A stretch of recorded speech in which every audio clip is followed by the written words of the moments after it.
Hello, Jake here with another Minecraft vlog entry.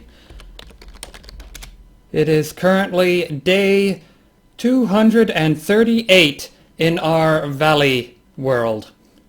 And I'm standing outside the forge here, so let me show you a few changes that we've made inside. You can see one change just from right up here, heading up towards the forge itself.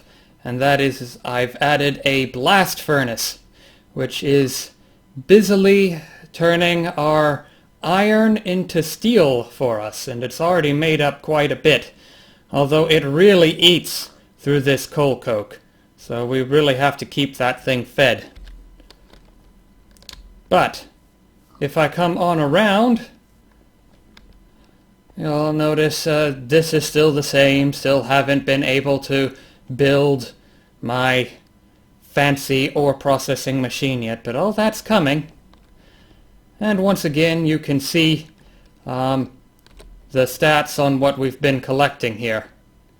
Of course we've been using a lot of it too, so if it doesn't look like it's improved that much, you know, we've been using these resources to build lots of stuff, so bear that in mind. But coming around up top, you can see few more of the changes that I've made. This is still the same here. Well, almost. We got this pipe leading in here now, which comes around to this room, and I'm starting to fill this out right here.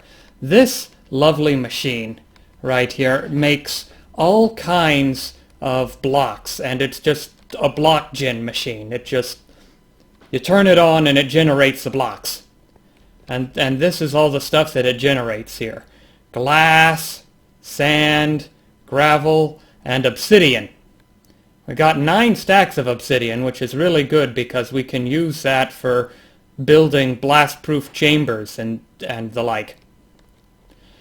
But basically, yeah, how this works is you just turn it on and it powers up and starts making the blocks. I've got 2 igneous extruders here. This one is busily making obsidian, while this one right here makes cobblestone. Now we could keep the cobblestone, but we don't really care too much about that. Instead we just go ahead and grind it, which then gets fed into here because it can produce both sand and gravel. So the gravel we can't do anything else with, so we just export that. And the sand however gets split at this junction point, and half the sand comes down here where it gets smelted into glass. And then the glass of course comes down here to this juncture point where it joins the obsidian. And I can just show you this juncture up here. See, the sand is getting split. But yeah, the glass joins with the obsidian, and then they just come out here, and everything winds up getting stored in these barrels where we can just grab it whenever we need it. But I'm going to turn this thing off now, because this thing right here eats through the lava. It takes a bucket of lava thereabouts for every block of obsidian that it makes, and that costs quite a bit. So I can't leave this thing running for very long, otherwise it'll completely drain our lava supply. Over here though, we have our coke oven, which is busily converting blocks of coal into coke. You don't see any there now because I keep grabbing it out of there to fuel our other places. We're barely creating enough of it to keep up with the demand. I really should have like an entire array of these things built or something, but that'll have to come later. And of course we're storing all the creosote oil that it creates as a byproduct. We already have 243 buckets of creosote oil. I have no idea what we're going to use all that for. I know it can be used for making rail ties, but it doesn't take that much.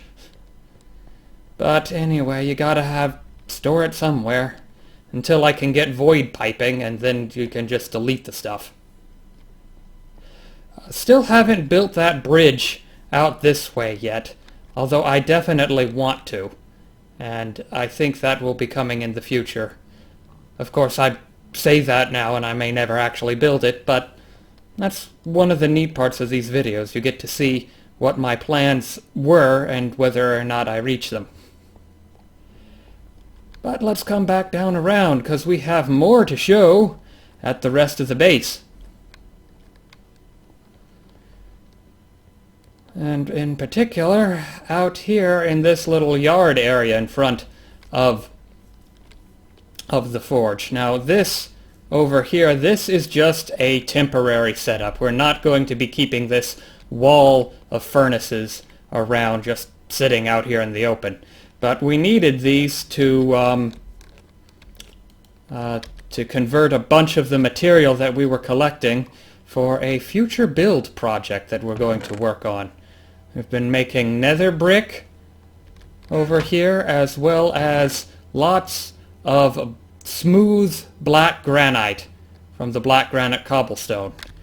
Now, that's a little hint as to what we're going to be building later, but I'm not going to say right now. I think maybe I'll keep that one as a surprise for maybe the next update video, or the one after that. But over here, this is also new, this little hut. Daniel actually built the exterior to this, so this is all his design. But if we look inside, we'll notice that it leads down underground here.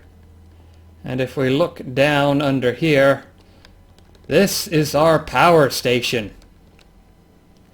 And we got our big tank here that will store all the lava that we collect from the nether.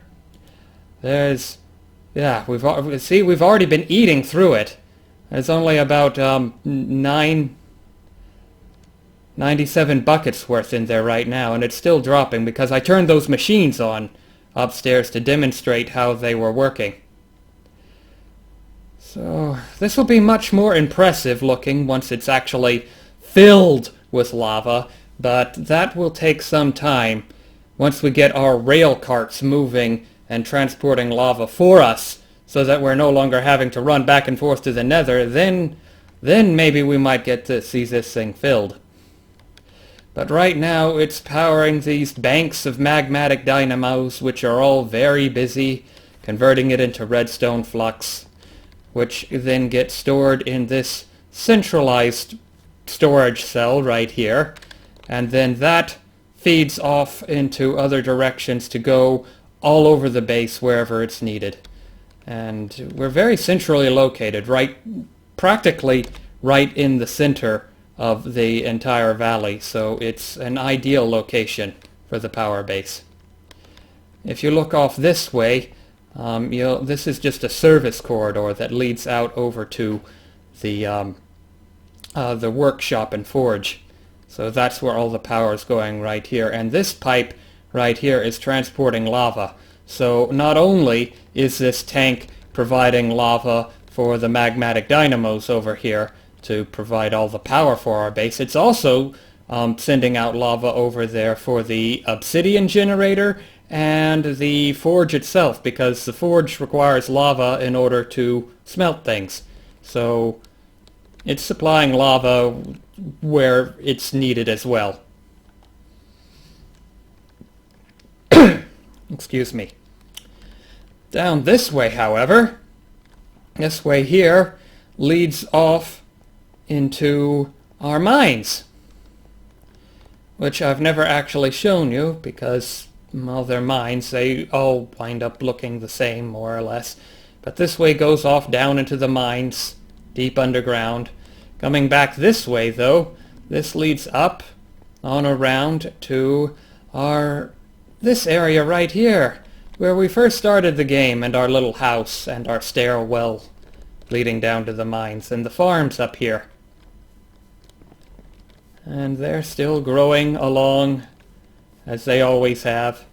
But also, since I built the power station down below, I needed to chunk load this area. And so we have our chunk loader right here, which is set to a radius of 5, currently loading 81 chunks. And that's practically enough to load almost the entire valley. if I click on show lasers here, you can see how much of the valley it's actually covering. See, it covers all the way over there to cover the entire forge and workshop. It covers this area over here where we'll probably build the carpentry workshop, where we'll put the I'm having a brain fart. The forestry, all the forestry equipment will be going over there. I'm thinking, just tentative plans right now. And it doesn't quite cover the Great Hall, but we can build a second one in there if need be. And of course it covers all of this field over there, almost right up to the base of those mountains. Haven't built anything there yet, but if we do, it'll all be chunk loaded. And it of course covers the entirety of our great tree, and more importantly, the area beneath it, which I'll get to show you later on. So go and hide that, because that will be annoying if I leave that on. And leave that to do its thing. Come back over here. If we come back over around here, though, you'll notice we have another farm going on. And this is where we have our ender lilies planted. So we're going to be getting ender pearls. We've already gotten a few out of them, but we got 9 ender lily plants here, so hopefully this will generate a lot of ender pearls for us. See, we got growth 57, 71, 29, 71. It looks like 71's about the maximum. Ooh, there's one that's 86. This one could go soon. But anyway, yeah, we're growing ender pearls here. This is just a manual farm at the moment. Later on, when we get some in-stone down here, which will make them grow even faster, we'll try to automate this thing so that we'll just keep getting ender pearls whenever we need them, and we won't have to manually maintain it. Take damage from getting pricked by the ender pearl thorns. But there's one more thing that I still need to show you guys. And that's up here. Well, sort of. We haven't done too much to expand our tree at the moment. That's still more or less the same, so I won't bore you with that. But if we come in here, notice we now have a pair of signs here. It says up for druids to go up into the druid temple, but notice this, down for necromancers. Ooh, so let's see where this leads. And if we come in here, dun dun dun, this is our area for all of our Thaumcraft stuff, and this is where all of Thaumcraft is going to go, underneath the druidic temple. So we've already have our crafting, our infusion altar right here. So it's, except it doesn't tell you that's what it is, but you can tell that's what it is just from the shape of it. And of course we got 8 pedestals around it, so we got it for the maximum amount, so we're ready to infuse anything right there. And of course we have our wall of warded jars right here to store all of our liquid essence that we'll be distilling from our magical compounds to be used in infusion. And we got a good wall of them right now, at least for starters. Eventually this entire wall back here is just going to be filled with these, and I'm thinking it'll just progress backwards in rows, kind of like stadium seating. At least that's what I'm envisioning right now. And of course we got a magnum torch down here because we're a bit deep underground, and I don't want anything spawning inside our magic room here. And if we go off through this little portal here, we come into our study, where we have our dual research tables, one for me, one for Daniel, where we can do all of our research. This one's Daniel's right here, although it's probably showing my research points, since I'm the one logged in. And yeah, you can see we've wound up collecting quite a bit of stuff just from wandering around and scanning everything that we can possibly get our hands on. So we're well underway to collecting all the different types of elements out there. I think we've must have most of them by now. I don't know if we're missing anything, but you can see that what all we have right there. Let's see. Yeah, hold on. Hey. Come on, bye. There we go. If I grab out my Thaumonomicon, you can see all the different stuff that we've been researching. Just to show you. We've got pretty much this entire first page filled out here. In thaumaturgy, we've got most all of the wand caps. We've already got to the silverwood wands, although we haven't been able to make them yet. But we've got them researched, so they're coming soon. And of course we have the crucible and the essentia distillation, because you saw them all out there. And the goggles of revealing, which helped us find all the nodes to be able to fill our wands with. And of course infusion. And pretty much all the things that you would expect for us to have researched at this point. So, except, yeah, I did forget to show you these over here.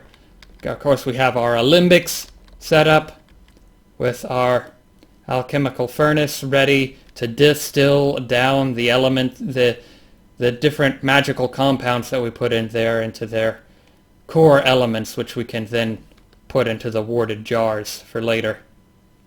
Of course, they're all empty right now. We only just got this area built. And we have our arcane work table here, where we can craft magical items. Here's my gold wand, which I've been using to craft certain things with. It's still mostly full, but as you can tell, I've been using it some. And just a generic crafting station with storing some of the leftover elements that we built, and some extra wands here, mostly depleted, unfortunately. And over here we have our armor stands, which can hold either our armor when it's not in use, or it can hold what it's intended for, our wizarding robes, which give us a discount on the V that we consume whenever we craft stuff or use magic. And at the far back end we have our crucible, which doesn't have any water in it because we haven't really been using it, but it's there, ready for us to start using as soon as we're ready to get into anything that needs to be crucibled. And I think that covers just about everything.